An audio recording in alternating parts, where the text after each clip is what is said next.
Right. And I think as a fast growing organization, we can never promise stability at this point, right? Things change. Yeah. And that's the messy part. It's not that it's broken. We're trying to build something. And uh, I think any system will help you convey that message Mm-hmm. effectively, Mm-hmm. because otherwise it looks chaotic.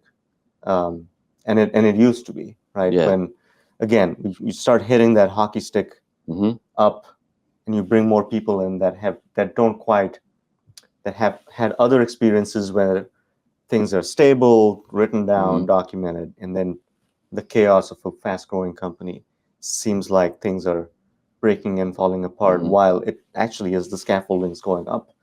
um, and that was very helpful for us. So, when you talk about leadership, it's not just business. Like, our clients, our audience watching today is Yeah. mostly government leaders. Sure. It's the same thing. When you're at the top, Leadership's leadership. Yeah. city manager, you are the executive director, the CEO of a large utility. You've got your board and you've got yourself, Mm-hmm. and it's the same lonely thing. You can't, even worse probably because of the public exposure and Mm-hmm. rules, that you can disclose Yeah. things. And people get to ask questions, hard ones. yeah, in the open. Yeah. So On the record. on the record. So that's our clients, right? Yeah. And so we see ourselves as consultants first, but also coaches and therapists at times. Mm-hmm. Unofficially, right? And we're a bunch of smart people that can solve any problem, not just ERP and um, IT stuff. We've really solved problems for clients that we had no business talking to them about, if you just look at our website and presence. So Mm-hmm. consultants can be that outlet for the top executives at cities, counties, Yeah. government agencies. Yeah. Um, Not necessarily completely qualified, but when you become a trusted advisor, That's right. you become a trusted advisor. Yeah. And I think the trust comes from saying also that that's not something I can help you with, but let me connect you with someone. Exactly. That's where I was. Yeah. And that's the other benefit of having a peer group. Yeah. And I love that. So let's take some audience questions. They seem to be pretty benign. So let's see. Um,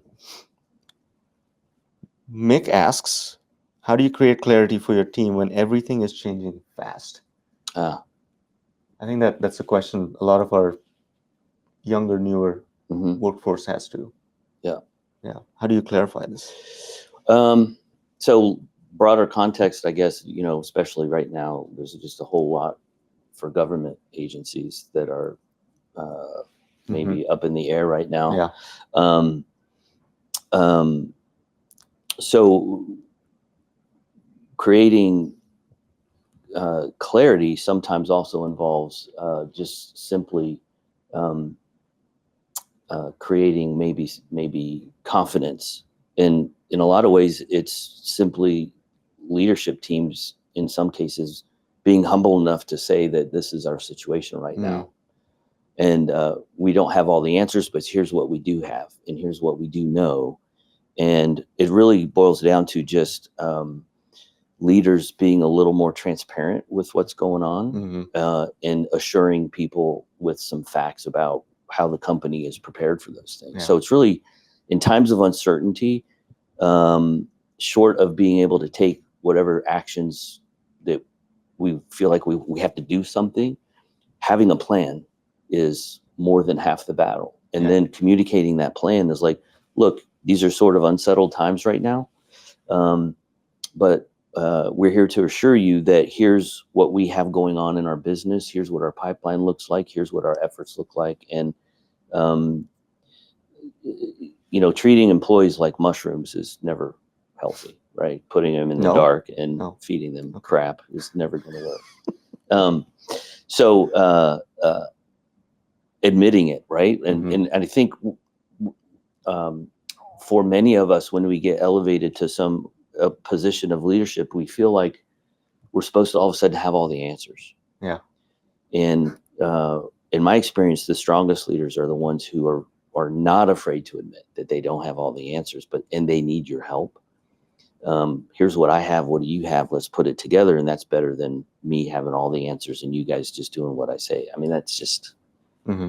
I don't. That's kind of old school autocratic style of leadership that I just don't think works in 2025. No, and where do you go from there? Like, you can sit here and pretend you know what's coming next, what's going to happen with AI or Doge or Yeah, tariffs. yeah, There's so much uncertainty. yeah, In addition to the uncertainty of you have never been here before. yeah, This is wide open territory. Running a business that has become larger than you ever thought it would yeah. when you started it. There's a vulnerability on the part of leaders that I, in my experience, personal and as I work and coach with other leaders, Hmm. um, that vulnerability is a leadership virtue.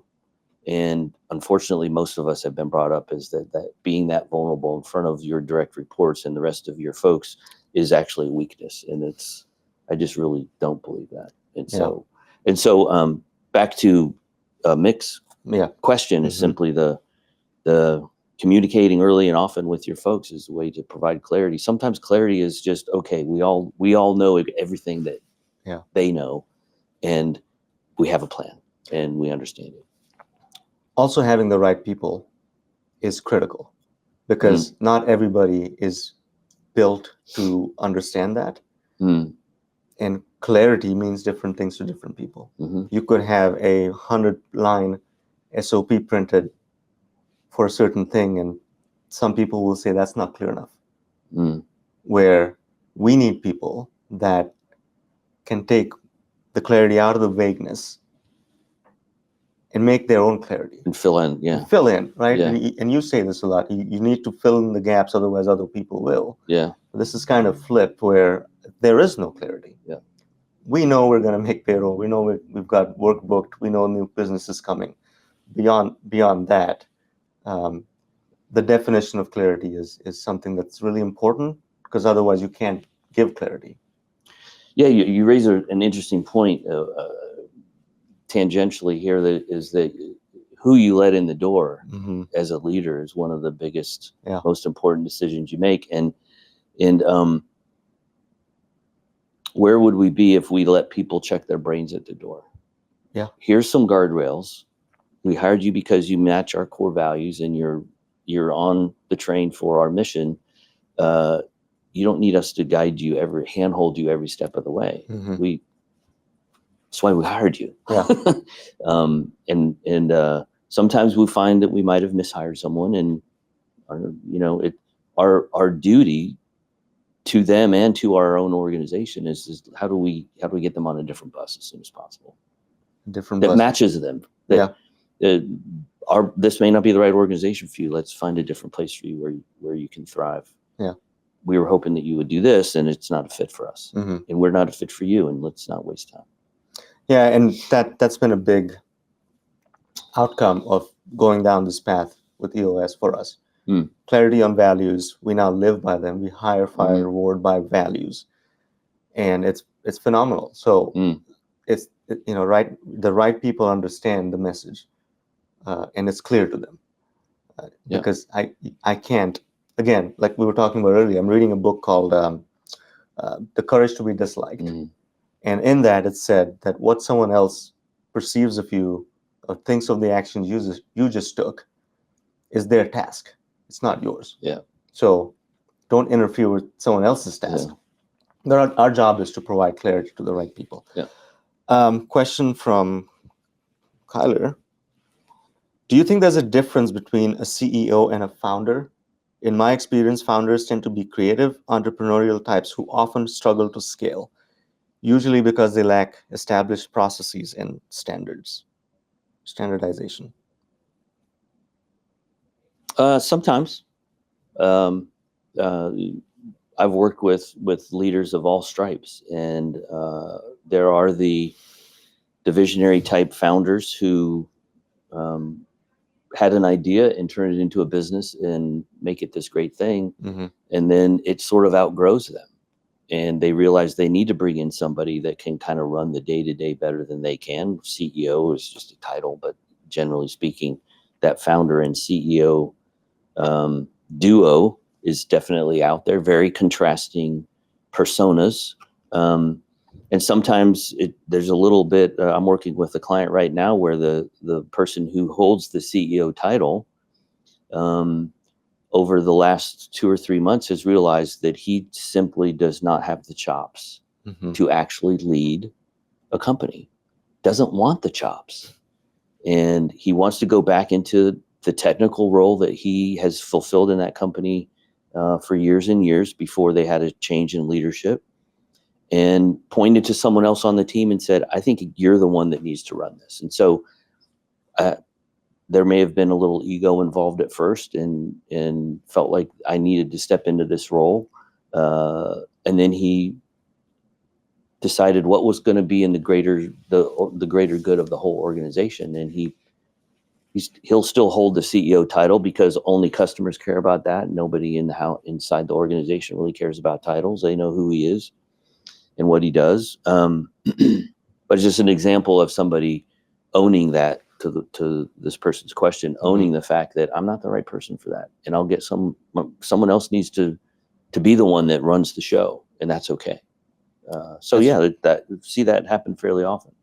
Yeah. And, as a CEO, I can tell you that's a hard thing to realize. Yeah. In your case, I mean, you founded this thing, and it's your baby. And anyone who's a parent knows how hard it is the first time that you want to go out with just your spouse when you have a new baby at home. That is a hard evening right there. Yeah. For most of us. Yeah. Same thing. And what if someone comes in and calls my baby ugly? And there's a lot of very personal for founders, for sure. Yeah. But again, it's been done here. I'm one of the key decisions we made this year, late last year, was implementing what's called an integrator position, right? A COO that runs day-to-day operations, responsible for the quarterly results and rocks. And that has freed me up to do a lot more forward thinking, looking out into the future and seeing what we need to do next, without worrying necessarily about what's going on today. But it was super hard. Yeah. But also, right person, right seat. And you lived through it. You're on the other side of it. I am on the Congrats. other side.